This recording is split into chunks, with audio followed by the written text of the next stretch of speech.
Turongeye kubaramutsa mwebwe mwese mukurikiranye Windora TV twongera tubaha n'ikaze muri kiganiro cyo kuri no munsi igenekerezo ya 2023 kwezi kwa 11 umwaka wa 2025.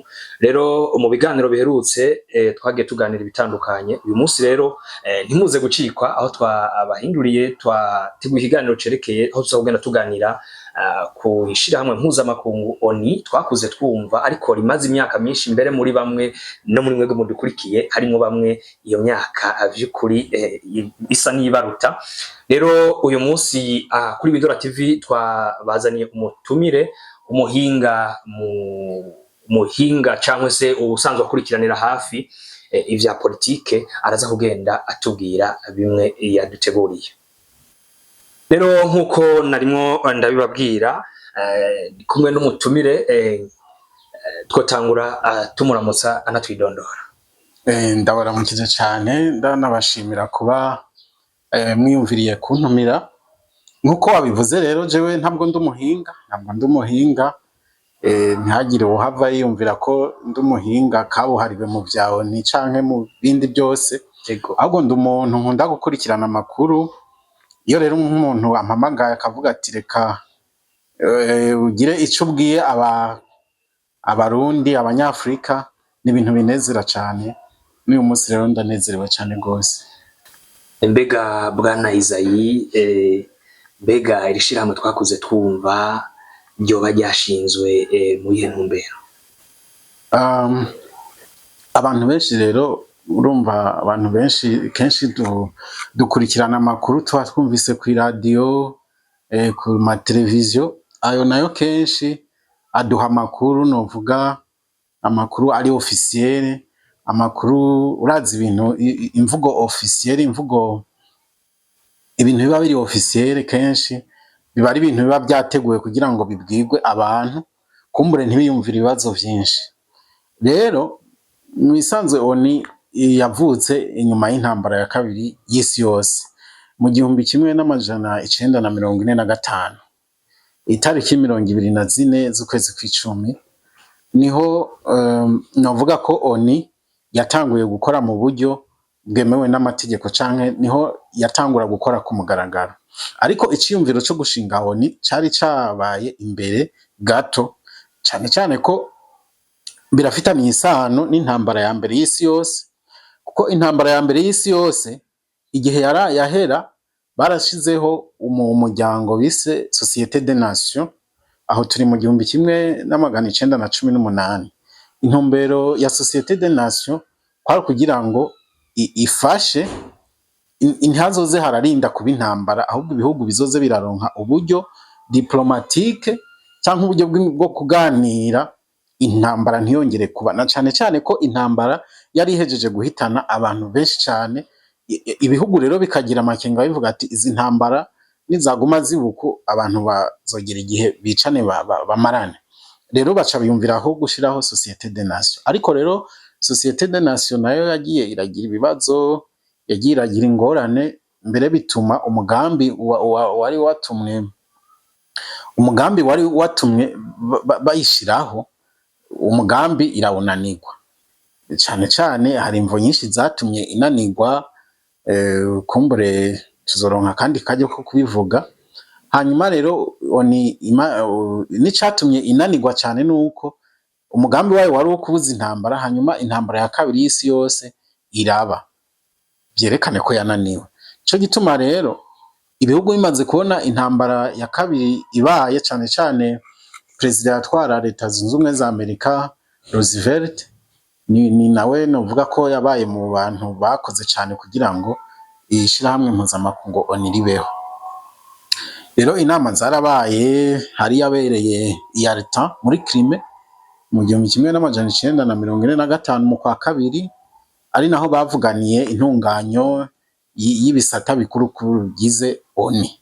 Ariko novuga ko ONI yagiye kubaho neza mu 1945 inyuma yuko hasinywe ico bise Charte de l'ONU, Charte des Nations Unies, twavuga ko ari nk'ibwirizwa nshingiro rya ONI, mbere yuko bisinywe mu itariki 24 z'ukwezi kw'icumi mu 1945. Murakoze bwana Isayi nkuko mwariko mubitubwira, ikaba mbega vy'ukuri iryo shingwa rya ONU, mbega vy'ukuri hoba hari ibihugu kumbure bishobora kuba bibenefisia canke se biharonkera kunguko n'ivyo birimwo biragenda bikandamizwa na cane cane muri iki gihe muri no si tugezemo? Mu bisanzwe urumva ONU mu byo twamenye mu byo twabwiwe yuko ONU ishingiye ariyo guteza imbere uburyo bwa demokarasi. Mugabo biravye neza ingene yubatse, novuga yuko ONU uko yubatse itari demokratique. Nkumbure hari abo bitahura nabi, ariko jewe niko nabibonye, niko ndabibona. Ubwa mbere hoho ONU, ibihugu byashinze ONU ni ibihugu byatsinze intambara ya kabiri y'isi yose. Murazi yuko intambara ya kabiri y'isi yose yahuza, ku ruhande rumwe yahuza abanyamerika bari kumwe n'abongereza, bari kumwe n'abafaransa, bari kumwe n'abarusiya, ku rundi ruhande bagwana n'abadagi bari ba Hitler, abanazi, ariko kandi n'abayapani, bari kumwe n'abayapani hamwe n'abataliyano, nubwo baje kubivamwo mu mpera z'intambara. Rero bamaze gutsinda abadagi, abarusiya bamaze gutsinda abadagi bari kumwe n'ibyo bihugu bindi, niho babonye yuko intambara by'ukuri yahitanye ibintu byinshi, na cane cane ko nk'abarusiya bari bamaze kubura abantu imiliyoni 27, dufasha abasirikare tugateranya n'abasivile. Aho rero ntushizemwo ibintu byasenyutse iki, bavuga yuko ibihugu byose byoba byarabuze abantu bari hagati y'imiliyoni 60 na 70. Hari hamaze guterwa ibigwanisho nganda mu Buyapani mu 1945. Rero bararaba baravuga bati uko biri kose tubandanije tugwana, tubandanije duhangana, hazogera igihe iyindi ntambara yaduke usange turamaranye burundu. Bwabaye nk'ubwoba bwo kugira ngo barabe ingene bovugana, ingene ibyo bihugu rutura by'ibihangange bishireho uburyo bwo kuvuganiramwo, bishireho novuga ikintu kimeze nk'urwego mpuzamakungu ruzohora baganiriramwo, maze ntibitume intambara ziba na cane cane hagati yabo. Ariko rero uri kuraraba nuko bifuza yuko ONU yoba ibyo bihugu bitanu novuga byatsinze. Uri kuraraba ukuntu bubatse ONU, bifuza yuko bobo hagati yabo batogwana, mugabo ntibari baraje ishinga nuko ibindi bihugu bizobamwe intambara canke, ahubwo bashatse ko bagerageza ku buryo bobo hagati yabo ntibaze bagwane, uravye ukuntu ONU bayubatse. Ego murakoze cyane gose bwana Isayi. Mbega vy'ukuri ugerageje ukoresheje umwihwezo wawe, nikihe ukoresheje ugize umwihwezo wawe nk'umuntu asanzwe akurikiranira hafi ivya politike y'akarere ka muri rusange n'iyisi, mbega Afrika nakaye kunguko baba barimo bararonka cane cane muri iryo shirahamwe, mbega n'uruhe ruhombo go baruboneka rugaragara? Cane cane hagiye harabaho abakuru b'ibihugu batandukanye, twovuga nka Gaddafi, vuga batandukanye, ugabo ntiturabona na rimwe igihugu kumbure watubwiye ko hari ibihugu bitanu, watubwiye hari ibihugu bitanu no munsi bifata ingingo birimwo ako kanama, ari navyo byatanguje uwo mugambi. Ariko mbega nka Afrika nk'umugabane wose turabona ko ata gihugu na kimwe kirimo. Ibyo bintu je ndumva mengo biratenka amakenga. Niyumvira yuko ushatse kuvuga intunganyo yawe ni n'uburyo ikora, n'uburyo ibihugu biserukiwe muri ONU. Kubisanzwe ONU bayihaye inzego zitandukanye zishika kuri 4 nimba atari 5. Hariho urwego bise inama nkuru rusange canke Assemblée Générale ya ONU. Iyo ni ya nama ikunda kuba mu kw'icenda, hagati y'ukw'icenda no kwa 12. Ibihugu byose birahurira i New York, ibihugu byose binyamuryango. Dusubiye inyuma gato, igihe basinya amasezerano ashiraho ONU, novuga yuko bashizeho byari ibihugu 51 byasinye kuri ayo masezerano, kubera yuko ico gihe ibihugu byinshi byo muri Afrika byari bikiri muri colonisation. Novuga yuko ibihugu byinshi byaserukiwe na ba boss babyo, abakolonizateri bacu, nka twebwe n'u Rwanda na Congo twaserukiwe n'Ububirigi, n'ibindi bihugu rero byari bikolonijwe, Ubufaransa, byose bigenda biserukirwa n'Ububirigi. Mu bihugu byo muri Afrika ico gihe novuga byoba biri mu byashinze ONU, les membres fondateurs harimo igihugu ca Ethiopie, hakabamo n'igihugu ca Egiputa, hamwe n'igihugu ca Afrika y'Epfo. Nibyo bihugu navuga ko byari bihari ico gihe kugira ngo bishobore gusinya kuri ayo masezerano. Ego bwana Isayi, uratubwiye yuko uwo mugambi washiriweho kugira abamambre ko byagiye biratangwa uko batanguye uwo mugambi no kuyumvira ko no kushira mu ngiro, na cyane cyane uratubwiye yuko muri Afrika hagaragaye mu gihugu ca Ethiopia. Mbega hasanzwe hariho intumbero nyamukuru na cyane cyane ya ONU yo gushira mu ngiro gucungera umutekano no gutsimbataza ubutungane. Mbega bikuri ONU yoba yasira neza ico gikorwa? Wari wabajije ati none mbega ubwo ntiyoba yashizweho mu nyungu z'ibyo bihugu turabye uko akanama k'amahoro n'umutekano kw'isi kubatse?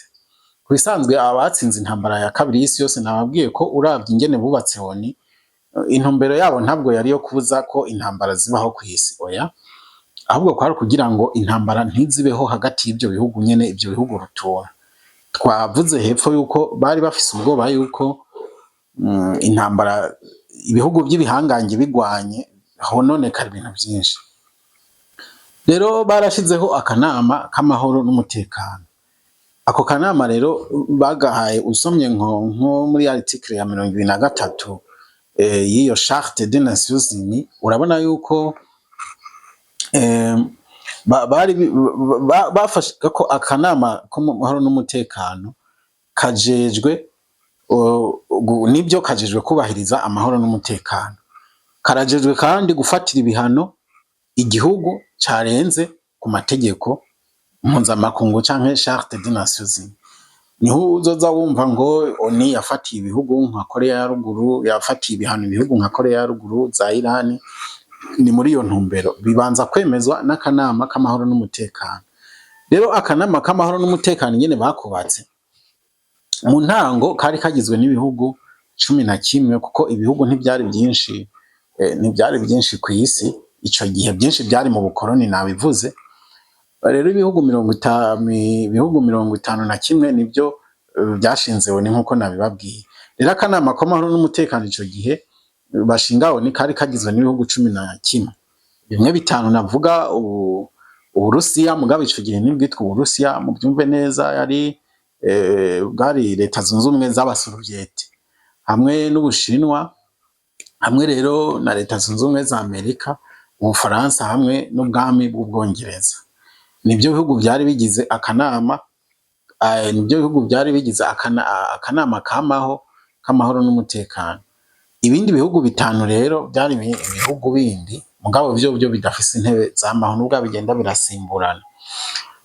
Rero mu 1970 mw'iyo myaka nyene niho bamaze kubona ibihugu byinshi byikukiye, bakabona ibihugu bibaye byinshi, niho bongereje abamambre muri ka kanama k'amahoro n'umutekano kugira ngo bimere nk'uko baserukiye isi yose, ibihugu byinshi byiyumve mwako kanama. Ariko hariho ikintu bakoze n'ubu kigoma gitera ingorane, nuko bijya bihugu bitanu byatsinze intambara ya mbere ya kabiri y'isi yose, byaciye byiha akantu novuga ko kwikingira, akavuga ati ni droit de veto canke ni nk'ubudahangarwa. Rero iyo droit de veto ituma igihugu kimwe muri ibyo gishobora kwanka ingingo nubwo yoba yafashwe n'ibihugu byose biri muri ako kanama, canke nubwo yoba yafashwe n'ibihugu byose byo muri Assemblée Générale. Ubwa naho baba batoye 100% ico gihugu kikabihakana, no kuvuga iyo ngingo ntiheza ngije mu ngiro. Ibyo rero bikaboneka kumengo ya demokrasi bifuza guteza imbere, bifuza ko ibihugu byose bingana nk'uko bari bavyanditse muri Charte des Nations Unies. Iyo ntumbero tubona ko umengo yaratakaye kubera ako kantu bashizemo. Ego Bwana Isayi atubwiye ibitari bike na cane ko ku mwihwezo wawe, mbega vy'ukuri nka Afrika n'umugabane atari muto banashaka baragaje kwihweza, gabo turabona ko ibihugu vyacu bitagaragaramwo. Mbega vy'ukuri ubona atagahombo kanini canke se ibihugu vyacu vyo birimo biragendera nk'ico twokwita kugendera mu kigari mugani w'abaraho? Urakoze cyane ico kibazo bajije. Mu bisanzwe abanyafrika benshi, kubera ko umubare munini w'abanyafrika usanga ari ukwirirwa twivyinira mu rusengero, tukirirwa twirira ibijumbo byeze, usanga hari ibintu tutamenya canke ngo twiteko canke ngo tubone ko ari ibintu mu vy'ukuri bifise aho bihuriye n'ubuzima bubi tubayemo canke n'imibereho yacu igenda nabi. Nibyo muri Afrika turafise ibibazo byinshi, ariko hariho n'ibindi bintu bona bidushikira kubera yuko nkumbure hari izindi ngorane ziri hejuru mu nzego zifata ingingo ku rwego rw'isi. Abatabitahura neza kuba nka Afrika yose tudafise igihugu gishobora guserukira uyu mugabane wacu wa Afrika mu kanama k'amahoro n'umutekano. Reka ndabibasigurira neza abanywanyi ba Windora TV canke n'abandi bantu bose bashobora gukurikirana amakuru. Ni kuvuga yuko ibyo bihugu bitanu bifise droit de veto muri ONU, bivuga ko bishobora kuburizamwo ingingo iyo ari yo yose yoba yafashwe mu gihe bitayemera. Ibyo rero bica bituma bya bihugu bindi, ico nababwira nuko kugeza ku ino saha ONU igizwe n'ibihugu 193 byasinye kuri ya Charte des Nations Unies. Rero urumva ko harimo bitanu bifise ubudahangarwa canke se droit de veto, hakaba n'ibindi 188 bitagira droit de veto. Bisigura yuko rero ibyo bihugu 188 bitagira droit de veto, kugira bitekane, kugira byumve bitekanye, bitegezwa kugira umupare canke aho bihakwa, sinzi ko mvuze mu kirundi ciza, biteza kurondera igihugu bihakwako canke bifata nk'umupare, kugira ngo mu gihe bigomba bifata ingingo y'akarenganyo ico gihugu kize kibihakane. Nk'akarorero murabona yuko nk'ubu Israel imaze imisi yica abantu muri Gaza, muri Palestine, ariko yararenze amategeko ya ONU, yararenze amategeko yose mpuzamakungu ahari, ariko ONU ntishobora kuyifatira ingingo kubera yuko abanyamerika baca baduza droit de veto yabo, ingingo yose ONU yofatwa ikabira hagaze. Na twebwe ngaha mu Burundi byarabaye mu 2015. Murabona ko amakungu yasa n'ayahagurutse kugira ngo Burundi babworiente mu yindi nzira canke ibintu babigira uko babishaka, ariko murabona yuko hari ibihugu novuga nk'Uburusiya n'Ubushinwa byakoze ibintu bikomeye kugira ngo Burundi ntibugire ikibazo. Ibyo rero bica bituma ibyo bihugu bindi bisigaye bitegerezwa kugira umupare canke umuntu w'umushefu muri bya bihugu rutura, yama ariko arabivugira mu gihe hageze ko biga ku ngingo zivyerekeye. Ku mwihwezo wawe ariko mbega nta ngaruka zoba zihari canke ere muri uno mwanya zoba zihari, ico no kwita impact mu gifaransa, que ça soit impact négatif ou bien positif ku bihugu bidashobora kwiyunga ku mugaragaro n'ivyo bihugu bitanu? Mbega umutegetsi arashobora kurongora mu gihe yoba adafitanye imigenderanire igaragara akaramba ku butegetsi? Niyo ngorane abantu abanyafrika bagenzi bacu, abarundi, abavandimwe, ivyo bintu tubyumve tubitegere neza.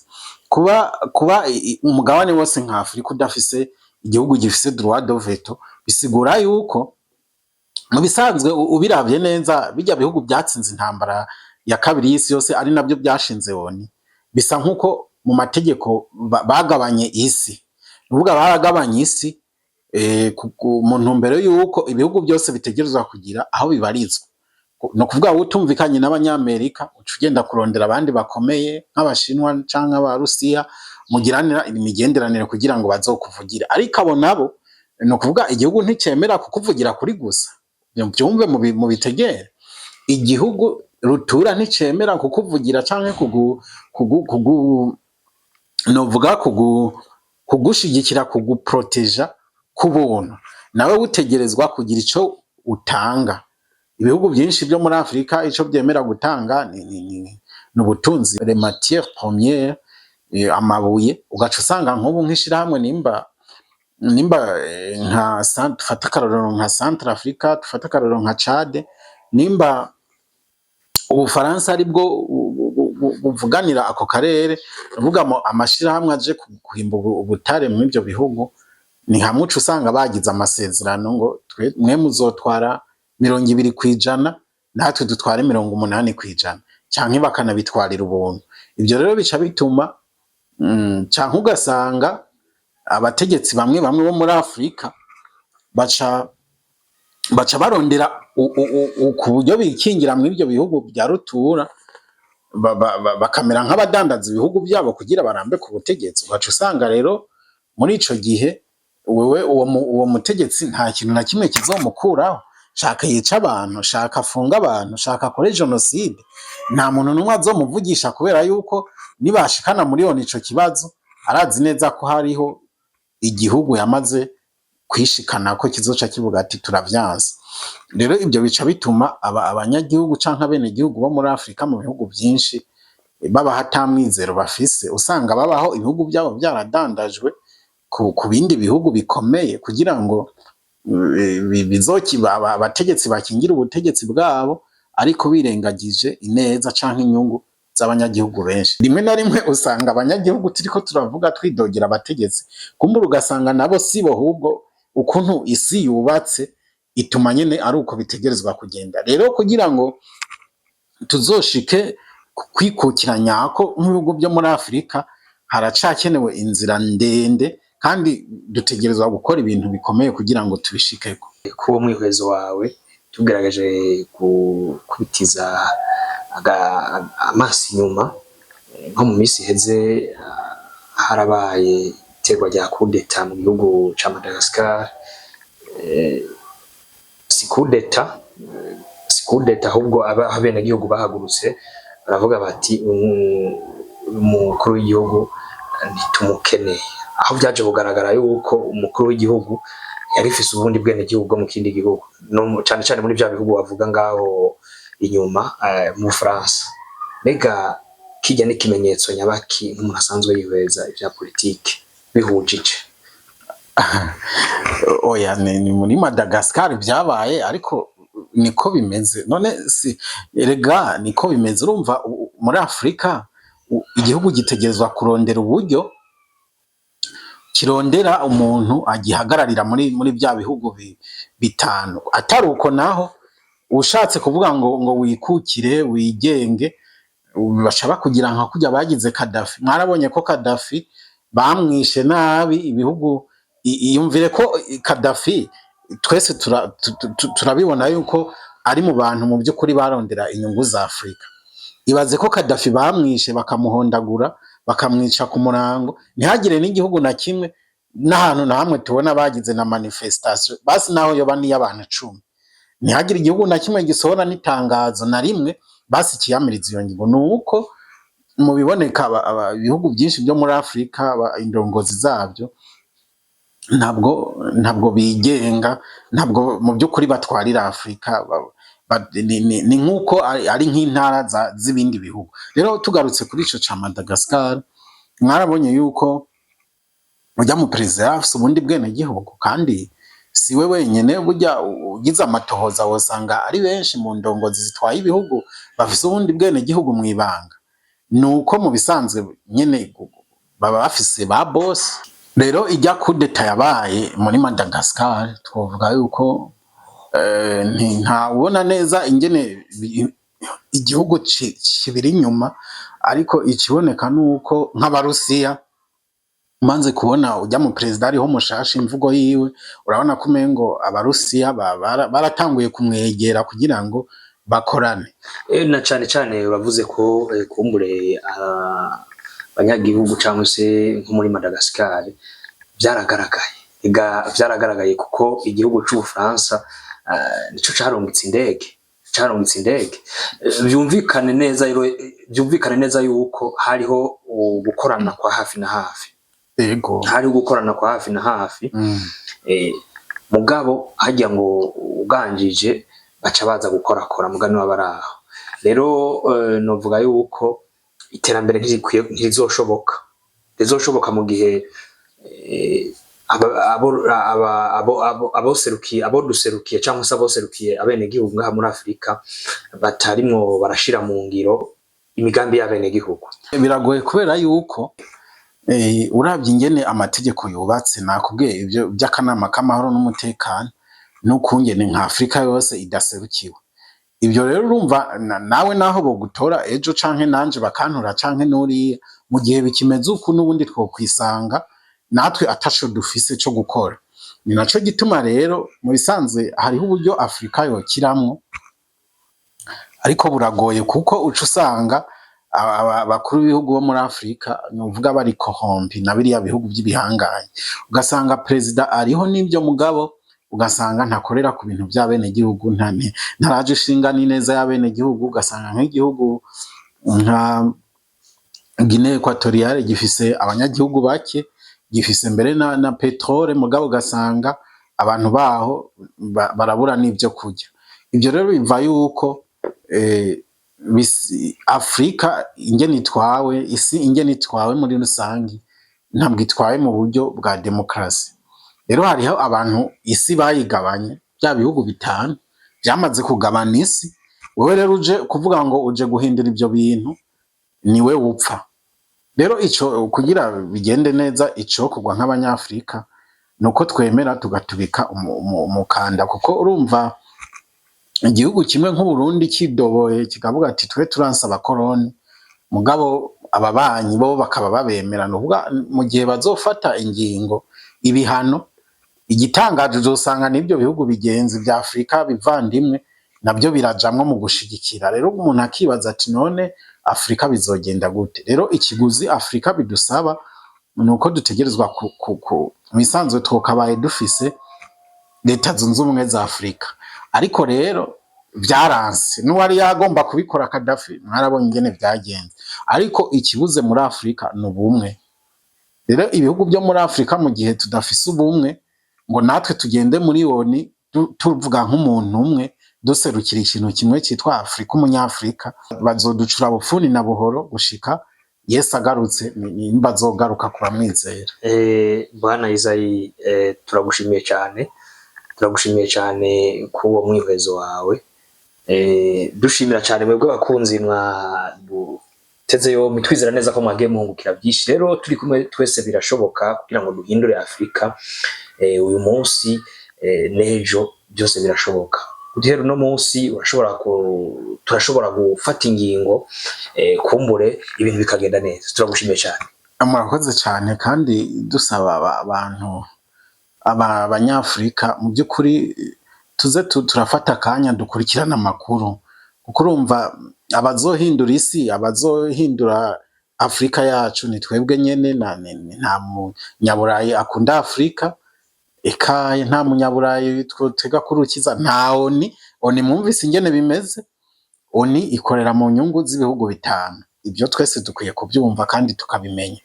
Rero muri ico gihe inyungu z'ibyo bihugu bitanu rero naho zihuriye n'inyungu ziwacu. Rero ibyo bizosaba yuko duhaguruka tukaba umwe, hakaba abantu bitangira abandi, kugira ngo Afrika dushobore natwe kubona tutama turiko turatukwa ko turi ibihugu by'umwanda, ibihugu by'ubukene, ibihugu by'inzara. Kandi tuzi neza yuko Imana yari yadushize ahantu heza dushobora kuronka amabuye, dushobora kuronka amazi meza tunywa, ariko tukaguma dutukwa kubera yuko ubutunzi bwa Afrika ntabwo mu bisanzwe bubeshejeho abanyafrika, ahubwo bubeshejeho ibindi bihugu. Ego, tugushimira cyane Bwana Isayi, twizera neza ko ejo canke igihe twongeye twagukenera uzobanguka. Tugushimira cyane. Murakoze cyane. Abakunzi ba Windora TV tubashimira cyane, twizera neza ko mugiye hungukira byinshi muri kino biganiro, aho twari kumwe n'ubusanzwe yihweza ivya politike ngaha mu karere nk'inzingabo Isayi Japhet Ntiharizwa na nyuma bateguriye kino kiganiro. Ndabashimira cyane naho utaha, turabakunda.